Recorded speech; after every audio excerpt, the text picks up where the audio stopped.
Hello and welcome back to my channel. In today's video, I will show you how to fix the project Sekai loading screen. So let's get started. So first of all, we'll just open here our browser. You can just open any browser. So you need to search for the problem. So the official site will recommend the solution. At my solution, you can just reinstall the app. Okay, let us see right here. Browser open. So to open the fixed screen, like here, loading screen as a Sekai. So you can just open this Reddit also panel, or you can just search for their help also at here and the other options also. So I'm opening here first Reddit. So Reddit says that I linked my account and we deleted and reinstalled it back and it is working since.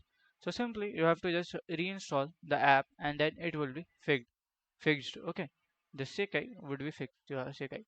So this is how we can just do it. So if you want to see some videos, you can see from here also. By reinstalling it, you can just do. Okay. App here, clear data, or you're reinstalling is a process. In the iPhone, the same process. So if you find this video helpful, make sure you like, subscribe, and share the video. Thank you for watching.